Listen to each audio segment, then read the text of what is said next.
Seja bem-vindo ao Leitura em 10 Minutos. Meu nome é Kátia Cardoso, sua narradora de livros. Vamos juntos imaginar o mundo de George Orwell em 1984. Não esqueça de inscrever-se no canal, ativar o sininho para receber todas as notificações, avaliar e compartilhar. 1984. Autor George Orwell. Parte 3, Capítulo 1. Ele não sabia onde estava. Talvez no Ministério do Amor, mas não havia como ter certeza. Estava numa cela sem janelas, de teto alto e paredes cobertas de reluzentes azulejos brancos. Lâmpadas ocultas inundavam o espaço com uma luz branca e havia um zumbido baixo e constante que ele achava que devia ter alguma coisa a ver com o suprimento de ar.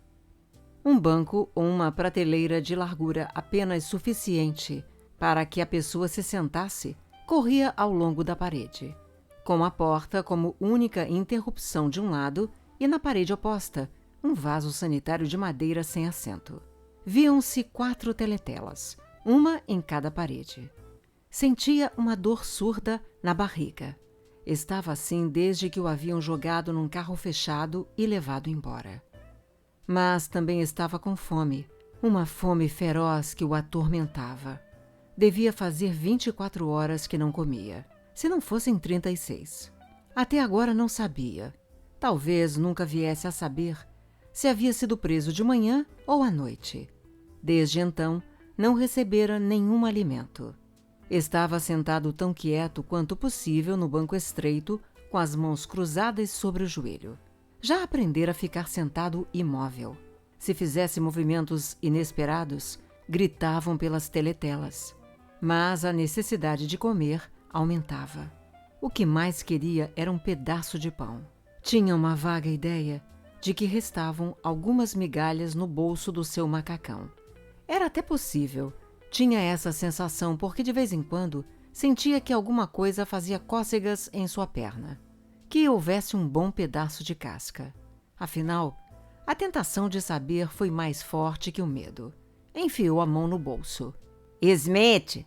Gritou a voz da teletela. 6079 Smith W. Tire a mão do bolso. Sentou-se quieto outra vez, mãos cruzadas sobre o joelho. Antes de ser levado para lá, estivera em outro lugar, que devia ser uma prisão comum ou um depósito temporário usado pelas patrulhas. Não sabia quanto tempo ficara ali. Algumas horas, de qualquer forma, sem relógio e sem luz do dia, era difícil calcular o tempo. Era um lugar barulhento e mal cheiroso. Tinha sido levado para uma cela parecida com aquela de agora, só que imunda e lotado o tempo todo com 10, 15 pessoas. A maioria delas era de criminosos comuns. Porém, havia alguns presos políticos. Sentara-se em silêncio com as costas apoiadas na parede, empurrado por corpos sujos, tomado demais pelo medo e pela dor no estômago, para sentir maior interesse pelo que o cercava. Mas ainda assim percebendo a espantosa diferença entre a atitude dos prisioneiros do partido e os outros. Os do partido estavam sempre em silêncio e aterrorizados, enquanto os criminosos comuns pareciam não dar a mínima para ninguém. Insultavam os guardas aos berros, defendiam-se ferozmente quando seus pertences eram confiscados. Escreviam palavras obscenas no chão, comiam alimentos que tiravam de esconderijos misteriosos na roupa e até gritavam mais alto que a teletela quando ela procurava restabelecer a ordem. Por outro lado, alguns pareciam manter boas relações com os guardas, que chamavam por apelidos e os quais tentavam subornar, passando cigarros pelo postigo da porta. Os guardas também tratavam os criminosos comuns com certa tolerância, mesmo nas ocasiões em que eram obrigados a usar de brutalidade. Falava-se muito sobre os campos de trabalho forçado, para onde a maioria daqueles presos supunha que seria enviada. Pelo que Winston entendeu, os campos não eram problema, desde que você tivesse bons contatos e conhecesse as manhas. Havia suborno, favoritismo e extorsão de todo tipo. Havia homossexualidade e prostituição. Havia até álcool clandestino, destilado de batatas.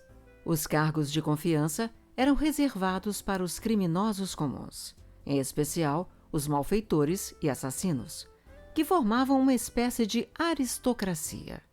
Todo o trabalho sujo era feito pelos presos políticos. Havia um vai-vem constante de prisioneiros de todo tipo. Traficantes de droga, ladrões, bandidos, contrabandistas, bêbados e prostitutas. Alguns bêbados eram tão violentos que os outros presos tinham de unir forças para dominá-los. Uma enorme ruína de mulher, de uns 60 anos, com imensos peitos caídos e cachos espessos de cabelo branco desfeitos, durante as brigas em que se metera, foi trazida aos gritos e distribuindo pontapés, por 4 guardas que a seguravam pelos braços e pernas. Arrancaram as botas com que ela tentava chutá-los e a atiraram no colo de Winston, quase quebrando suas pernas. A mulher se aprumou, chamando-os aos berros de "Filhos da mãe!". Depois, ao perceber que estava sentada numa superfície irregular, escorregou dos joelhos de Winston para o banco.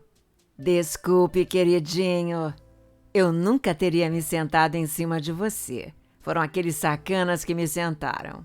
Eles não sabem como trataram a senhora, sabem?" Interrompeu-se, deu umas batidinhas no peito e soltou um arroto. "Desculpe, estou um pouco abalada." Inclinou-se para a frente e vomitou copiosamente no chão. "Já estou melhor", disse ela, recostando-se de olhos fechados. "Eu nunca seguro, não faz bem pra gente. Melhor botar pra fora enquanto está fresco no estômago."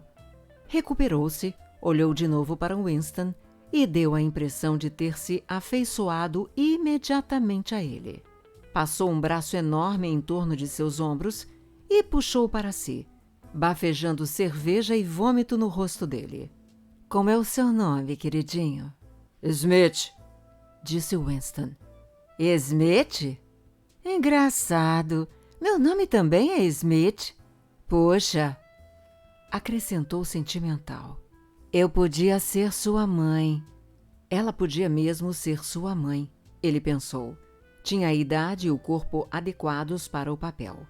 E era provável que as pessoas mudassem um pouco depois de passar 20 anos num campo de trabalhos forçados. Ninguém mais lhe dirigira a palavra. Surpreendentemente, os criminosos comuns ignoravam os prisioneiros do partido. "Os políticos", diziam, com uma espécie de desdém e sem demonstrar o menor interesse. Os prisioneiros do partido tinham pavor de falar com quem quer que fosse, sobretudo de falar uns com os outros. Só uma vez, quando 2 membros do partido, 2 mulheres, estavam sentadas no banco comprimidas uma contra a outra, ele ouviu no meio do burburinho umas palavras sussurradas com pressa e especialmente uma referência que não entendeu a algo chamado Quarto 101. Talvez 2 ou 3 horas tivessem se passado desde que fora levado para ali. A dor surda na barriga não passava nunca, mas às vezes melhorava ou então piorava. E seus pensamentos se expandiam ou encolhiam em conformidade com ela. Quando a dor ficava pior, ele pensava exclusivamente na dor e na vontade de comer. Quando melhorava, era dominado pelo pânico. Havia momentos em que previa o que aconteceria com ele com tanta nitidez que seu coração disparava e sua respiração se interrompia. Sentia a pancada do cacetete nos cotovelos e as botas ferradas nas canelas. Via-se rastejando, implorando piedade com os dentes quebrados. Mal pensava em Júlia. Não podia fixar a mente nela. Amava e não haveria de traí-la. Mas isso era apenas um fato de que tinha ciência, assim como estava ciente das regras da aritmética. Não a amava, nem chegava a perguntar-se o que estaria acontecendo com ela. Pensava mais em O'Brien, com uma centelha de esperança. O'Brien talvez soubesse que ele fora preso. A confraria dissera ele. Nunca tentava salvar seus membros. Mas havia a questão da gilete. Se pudessem, lhe enviariam a gilete. Talvez se passassem 5 segundos antes que o guarda tivesse tempo de entrar correndo na cela. A gilete morderia sua carne com uma espécie de frieza ardente, e mesmo os dedos que a seguravam estariam cortados até o osso. Seu corpo doente, que se esquivava, trêmulo, do menor sofrimento, evocava tudo aquilo. Não estava seguro de conseguir usar a gilete, mesmo que surgisse a oportunidade. Era mais natural existir de momento em momento, aceitando mais 10 minutos de vida, mesmo com a certeza de que no fim daquilo haveria tortura. Às vezes, tentava calcular o número de azulejos nas paredes da cela. Devia ser fácil, mas em algum momento sempre perdia a conta. Mais frequentemente, tentava deduzir onde estava e que horas eram. A certa altura, teve certeza de que lá fora era pleno dia. E no momento seguinte, igual certeza de que reinava a mais completa escuridão. Sabia instintivamente que naquele lugar as luzes nunca se apagavam. Era o lugar onde não havia escuridão. Agora entendia por que O'Brien parecera reconhecer a alusão. No Ministério do Amor não havia janelas. Sua cela podia estar no centro do prédio ou junto à parede externa. Podia estar 10 andares abaixo do solo ou 30 acima. Moveu-se mentalmente de um lugar para outro e procurou concluir a partir da sensação de seu corpo se estava empoleirado no espaço ou enterrado no fundo do solo. Ouviu-se um ruído de botas marchando do lado de fora.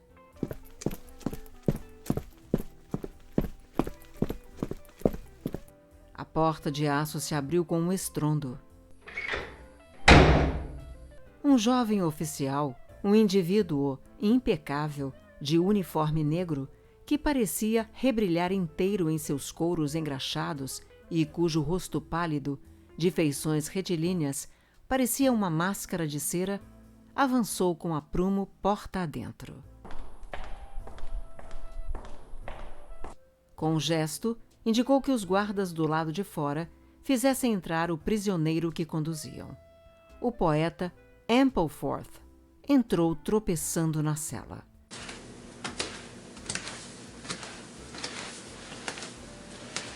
A porta se fechou com um novo estrondo. Ampleforth fez 1 ou 2 movimentos incertos de um lado para o outro, como se tivesse a noção de que existia outra porta por onde sair. Depois começou a percorrer a cela de lá para cá. Ainda não se dera conta da presença de Winston.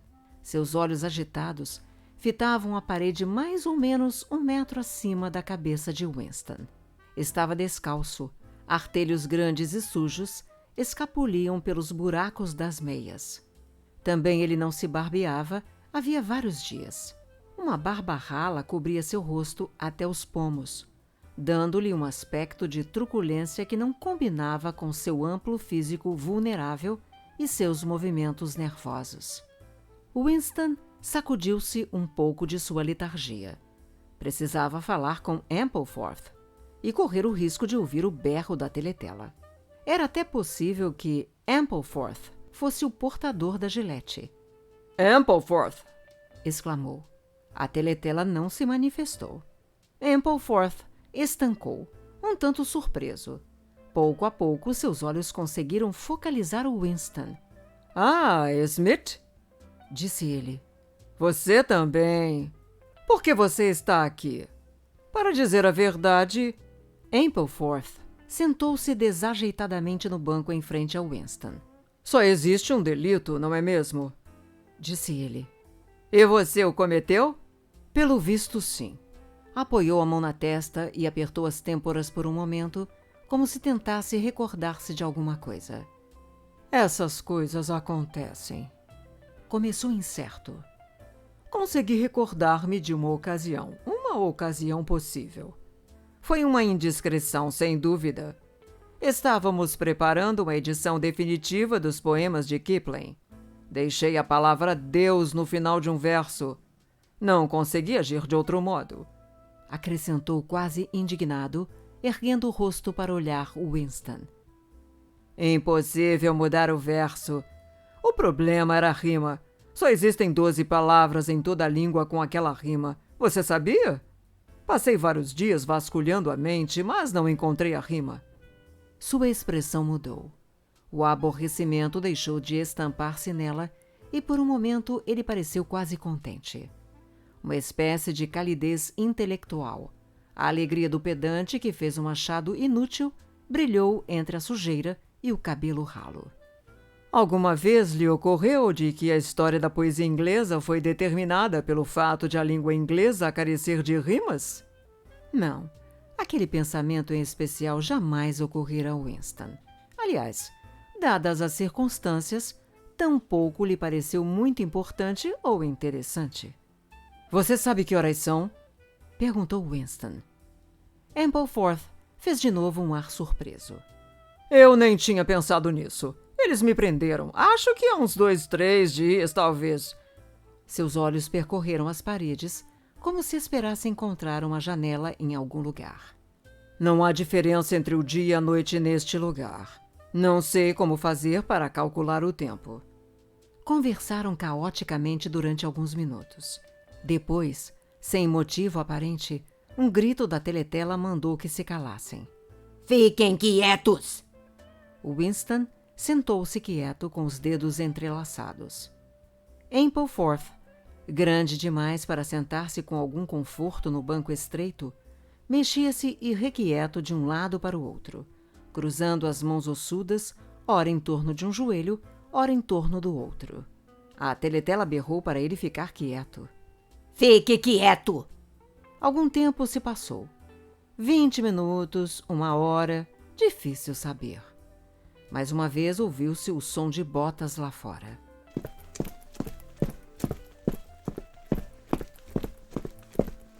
As vísceras de Winston se contraíram. Logo, muito em breve, talvez dentro de 5 minutos, talvez naquele exato instante, um ruído de botas iria significar que sua hora tinha chegado. A porta se abriu. O jovem oficial de expressão fria entrou na cela. Com um breve aceno, apontou para Ampleforth. Quarto 101, disse ele. Ampleforth saiu desajeitado, escoltado pelos guardas, com o rosto vagamente perturbado, mas sem entender o que se passava. Transcorreu um tempo que pareceu bastante longo. A dor de estômago de Winston voltara. Sua mente dava voltas no mesmo lugar, como uma bola que cai sempre nos mesmos buracos. Ele pensava apenas em 6 coisas: na dor de estômago, num pedaço de pão, no sangue e nos gritos, em O'Brien, em Julia, na Gillette. Sentiu um novo espasmo no ventre. As botas ferradas se aproximavam.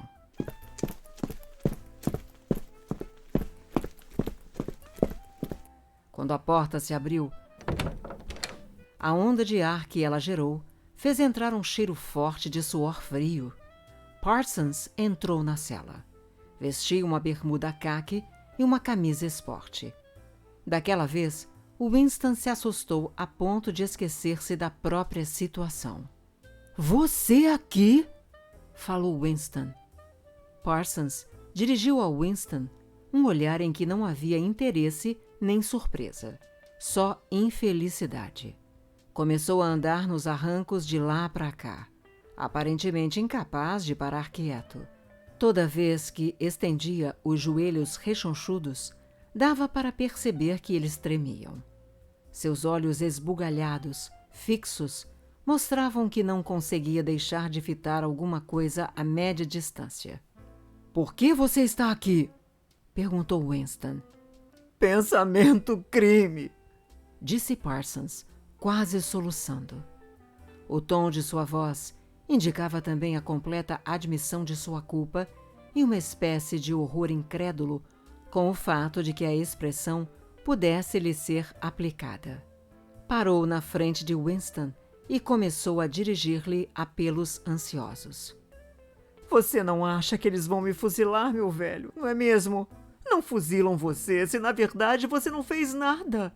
Se só teve pensamentos que não tem como controlar, sei que eles são justos. Eu tenho certeza de que são justos. Conhecem minha ficha, não conhecem? Você sabe que tipo de sujeito eu era. Um bom sujeito à minha moda. Não muito inteligente, é claro, mas esperto. Tentei fazer o melhor que podia pelo partido, não foi? Saiu dessa em 5 anos, você não acha? Ou quem sabe 10. Um cara como eu pode ser muito útil num campo de trabalhos forçados. Será que vão me matar por eu ter saído dali uma única vez? Você é culpado? Perguntou Winston. Claro que eu sou culpado! Exclamou Parsons com um olhar servil para a teletela. Você acha que o partido iria prender um inocente? A cara de Sapo ficou mais calma e até adquiriu uma expressão de santimônia. Pensamento crime é uma coisa horrível, meu velho, disse sentencioso. É um inferno. Pode dominar você sem você se dar conta. Sabe como ele me dominou? Enquanto eu dormia. Verdade? Eu estava lá trabalhando, tentando fazer a minha parte. Nunca imaginei que tivesse alguma coisa negativa na minha mente. E aí comecei a falar dormindo. Você sabe o que eles me ouviram dizer? Ele baixou o tom de voz como alguém obrigado por ordens médicas a pronunciar uma obscenidade. Abaixe o grande irmão. Sim, eu disse isso. Disse e repeti, parece. Cá entre nós, meu velho, ainda bem que eles me pegaram antes que a coisa ficasse mais grave. Sabe o que eu vou dizer a eles quando comparecer perante o tribunal? Obrigado. Vou dizer obrigado por me salvarem antes que fosse tarde demais. Quem foi que denunciou você? Indagou Winston. Foi minha filhinha, disse Parsons com uma espécie de orgulho pesaroso. Ela ouviu pelo buraco da fechadura. Ela ouviu o que eu estava dizendo e no dia seguinte falou para a patrulha. Muito esperta para uma moleca de 7 anos, hein? Não guardo nenhum ressentimento por ela ter feito isso. Na verdade, eu estou orgulhoso dela. Se vê que recebeu uma boa educação em casa. Fez mais alguns movimentos espasmódicos, para cima e para baixo, diversas vezes, lançando um olhar ansioso para o vaso sanitário. De repente, arriou a bermuda. Desculpe, velho, é esse negócio de ficar esperando. Encaixou o grande traseiro na privada. Winston cobriu o rosto com as mãos. Smith! Berrou a voz da teletela. 6079 Smith W. Tire as mãos do rosto. Não é permitido esconder o rosto nas celas. Winston descobriu o rosto. Parsons usou a privada ruidosa e abundantemente. Em seguida, verificou-se que a válvula estava com defeito. E um fedor abominável tomou conta da cela por muitas horas. Parsons foi retirado. Mais presos chegaram e partiram misteriosamente. Um deles, uma mulher, deveria ir para o quarto 101. Winston viu-a encolher o corpo e mudar de cor ao ouvir essas palavras. Chegou um momento em que, se ele tivesse sido levado para ali de manhã, seria de tarde. Ou, se tivesse sido levado à tarde, seria meia-noite. Havia 6 presos na cela, homens e mulheres, todos sentados muito quietos. Na frente de Winston estava um homem sem queixo e dentuço que parecia um grande roedor inofensivo. Suas bochechas gordas, manchadas, tinham bolsas tão pronunciadas na parte de baixo que era difícil acreditar que não guardasse pequenos estoques de comida ali dentro. Seus olhos cinza claros iam receosos de um rosto a outro e se desviavam depressa quando encontravam os olhos de alguém. A porta se abriu e outro prisioneiro foi introduzido. Seu aparecimento provocou um arrepio passageiro em Winston. Era um homem comum, de aparência corriqueira, talvez um engenheiro ou um técnico de algum tipo.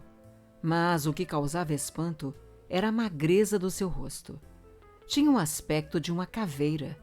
Devido à magreza, sua boca e seus olhos pareciam desproporcionalmente grandes, e os olhos davam a impressão de estar repletos de um ódio assassino e implacável, de alguém ou de alguma coisa. O homem sentou-se no banco, não longe de Winston. O Winston não tornou a olhar para ele, mas o rosto atormentado, encaveirado, permaneceu tão nítido em sua cabeça quanto se estivesse diante de seus olhos. De repente, compreendeu qual era o problema. O homem estava morrendo de inanição. Parecia que o mesmo pensamento ocorrera quase simultaneamente a todos na cela. Houve uma levíssima agitação ao longo do banco. Os olhos do homem sem queixo voltavam-se com frequência para o da cara de caveira, afastando-se em seguida, culpados, para em seguida serem arrastados de volta por uma atração irresistível. Num certo momento, ele começou a se remexer no assento. Por fim se levantou, atravessou a cela titubeante, enfiou a mão no bolso do macacão e, com ar constrangido, estendeu um pedaço de pão sujo ao da cara de caveira. Um rugido furioso, ensurdecedor, saiu da teletela. O homem sem queixo recuou num salto. O da cara de caveira escondera depressa as mãos atrás das costas, como se quisesse demonstrar a todos que recusava o presente. Bumstead! Rugiu a voz. 2713 Bumstead J. Largue esse pedaço de pão. O homem sem queixo deixou cair o pedaço de pão. Fique de pé onde está, virado para a porta. Não se mexa. O homem sem queixo obedeceu. Suas grandes bochechas pendentes tremiam incontrolavelmente. A porta se abriu com um som metálico. Quando o jovem oficial entrou e deu um passo para o lado, apareceu atrás dele um guarda baixo e atarracado com braços e ombros enormes. Este homem posicionou-se na frente do sujeito sem queixo e então, a um sinal do oficial, acertou um tremendo soco. Impulsionado por todo o peso de seu corpo, encheu na boca do homem sem queixo. A força daquele soco deu a impressão de levantar o prisioneiro do chão.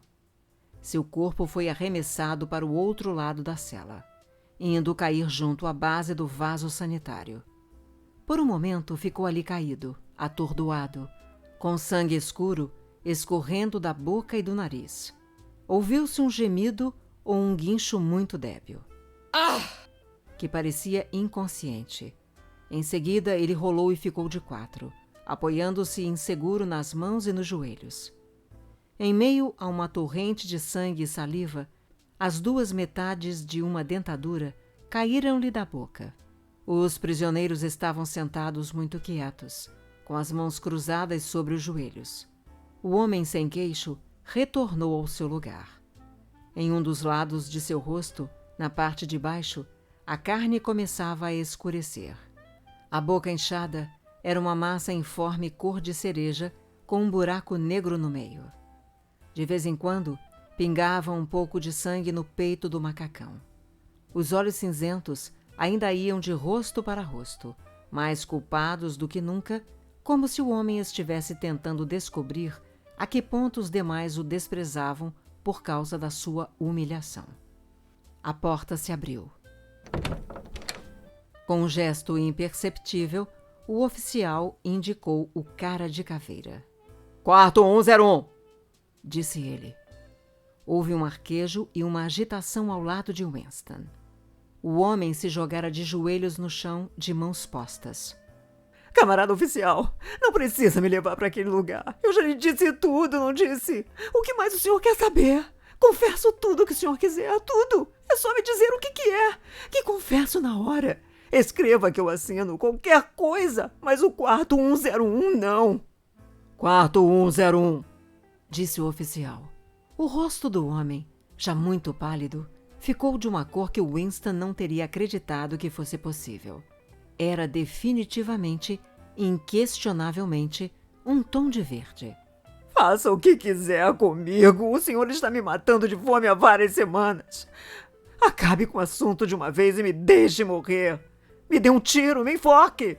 Condene-me a 25 anos de prisão. Tem mais alguém que o senhor quer que eu denuncie? É só dizer quem é, o que eu falo tudo, eu falo o que o senhor quer saber. Não me interessa quem é a pessoa, nem o que o senhor vai fazer com ela. Eu tenho mulher e 3 filhos. O mais velho ainda não completou 6 anos. Pode pegar eles todos e cortar a garganta deles na minha frente que eu aguento e fico olhando. Mas não me leve para o quarto 101. Quarto 101, disse o oficial. O homem olhou freneticamente em torno para os outros prisioneiros, como se achasse que podia pôr outra vítima em seu lugar. Seus olhos se fixaram no rosto amassado do homem sem queixo. Estendeu um braço descarnado. É aquele ali que o senhor devia levar, não eu! Gritou o homem. O senhor não ouviu o que ele ficou dizendo depois que afundaram a cara dele. Me dê uma oportunidade que eu lhe conto tudo. Ele é que é contra o partido, não eu. Os guardas avançaram. A voz do homem virou um guincho. O senhor não ouviu o que ele disse? O senhor não ouviu o que ele disse? Repetia. A teletela teve algum problema. É ele que vocês querem. Levem aquele homem, não eu. Os 2 guardas robustos se inclinaram para puxá-lo pelos braços. Só que naquele exato instante, ele se jogou no chão e agarrou-se a uma das pernas de ferro que sustentavam o banco. Começara a uivar sem dizer nada. Parecia um animal. Os guardas o seguraram para obrigá-lo a soltar a perna do banco. Mas ele se prendeu com uma força surpreendente. Os guardas passaram uns 20 segundos puxando-o. Os prisioneiros continuavam sentados em silêncio, mãos cruzadas sobre os joelhos, olhando para a frente. Os uivos se interromperam. O homem não tinha forças para mais nada senão para se agarrar. Nisso ouviu-se um outro tipo de grito. Um dos guardas lhe acertara um pontapé com a botina e lhe quebrara os dedos da mão. Quarto 101, disse o oficial.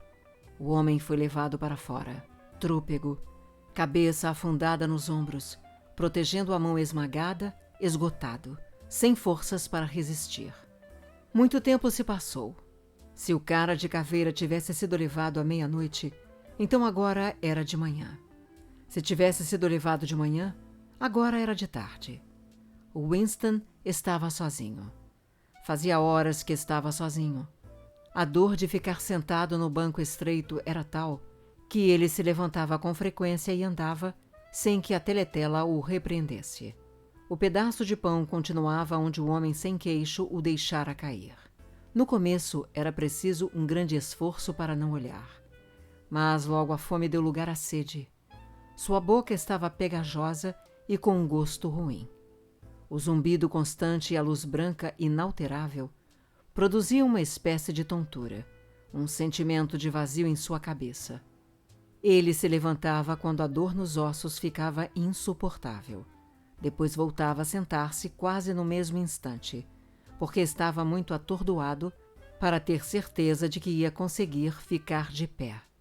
Sempre que suas sensações físicas ficavam mais controladas, o terror voltava. Às vezes pensava em O'Brien e na Gillette, mas quase não lhe restava nenhuma esperança. Era possível que a Gillette chegasse escondida na comida, se algum dia lhe dessem comida. Mas vagamente pensava em Júlia. Em algum lugar ela estaria sofrendo, talvez muito mais do que ele. Talvez naquele exato instante estivesse gritando de dor. Pensou, se eu pudesse salvar Júlia, sofrendo o dobro do que estou sofrendo agora, será que a salvaria? Sim, com certeza. Mas aquela era uma mera decisão intelectual, tomada porque sabia que devia tomá-la. Não era, porém, o que sentia. Naquele lugar era impossível sentir alguma coisa. Só dor e antecipação da dor. Além disso, seria possível que, no momento mesmo em que se sofre, por alguma razão, se pudesse desejar que a dor aumentasse? Ainda não era possível responder a essa questão. Mais uma vez, botas se aproximavam.